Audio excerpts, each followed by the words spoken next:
Beberapa warganet di berbagai daerah di Indonesia umumnya mengeluhkan udara dingin di wilayah mereka masing-masing. Tagar dingin, lawu, dingin, dan hipotermia menjadi trending topik di Twitter akhir-akhir ini. Hipotermia sendiri merupakan kondisi di mana tubuh mengalami kondisi kedinginan yang begitu parah, bahkan bisa menyebabkan kematian. Perlu kita ketahui, pada bulan Juli 2020, bumi berada di titik aphelion, di mana posisi bumi yang merupakan posisi terjauh dari matahari karena memang garis revolusi yang berbentuk elips. Lapan menjelaskan bahwa fenomena aphelion secara umum tidak ada dampak yang signifikan pada bumi. Selain itu, Lapan juga menambahkan, diameter matahari akan terlihat sedikit lebih mengecil dibandingkan rata-ratanya, yakni sekitar 15,73 menit busur atau berkurang 1,68%. Hanya saja suhu dingin akan datang saat pagi hari yang terjadi belakangan ini hingga Agustus nanti, sekaligus menjadi fenomena yang biasa terjadi pada musim kemarau. Apalagi di wilayah-wilayah yang terletak di bagian selatan Khatulistiwa akan merasakan penurunan suhu yang cukup drastis. Selain aphelion, setiap tahunnya bumi juga berada pada jarak terdekat dengan matahari yang biasa disebut dengan perihelion, dan sudah terjadi pada Januari 2020 lalu, sehingga pada bulan Juli ini hanya terjadi aphelion. Deputi Bidang Klimatologi BMKG, Herizal, menjelaskan, udara dingin yang terjadi pada malam menjelang pagi hari di beberapa hari ini menandakan puncak musim kemarau akan datang. Menurut Herizal, di beberapa wilayah di Indonesia saat ini menjelang puncak musim kemarau. Saat menjelang dan pada puncaknya, Herizal melanjutkan, langit umumnya cerah di sepanjang hari.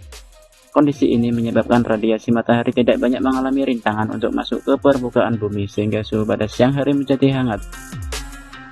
Sebaliknya, pada malam hari, radiasi bumi yang lepas ke angkasa juga bisa berlangsung maksimal karena langit yang cerah. Akibatnya, ketika malam hari, radiasi yang diterima dari matahari nol, sedangkan radiasi bumi yang lepas ke angkasa maksimal. Pada kondisi seperti ini, udara pada malam hari menjelang dan pada puncak kemarau lebih dingin dibanding kondisi udara malam hari di musim hujan, papar Herizal. Sementara itu, perakirawan cuaca BMKG, Nanda Al-Fuadi, menyebut bahwa udara dingin yang terjadi di malam menjelang pagi hari ada dua hal yang mempengaruhi. Dua hal tersebut yakni kandungan uap air di atmosfer dan kecepatan angin.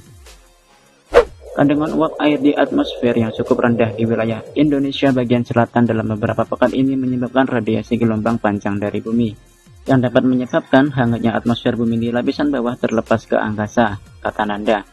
Sehingga energi yang digunakan untuk menghangatkan atmosfer di lapisan bawah akan lebih kecil dibandingkan ketika kandungan uap air di atmosfer relatif cukup banyak. Hal ini secara kasat mata juga terlihat dari berkurangnya tutup awan dalam beberapa pekan ini dibandingkan dengan bulan lalu.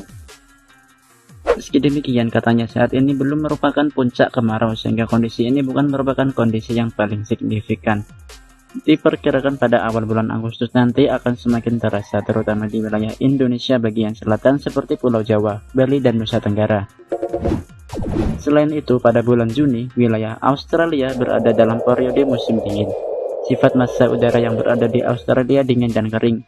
Adanya pola tekanan udara yang relatif tinggi di Australia menyebabkan pergerakan massa udara dari Australia menuju Indonesia atau monsun dingin Australia semakin signifikan.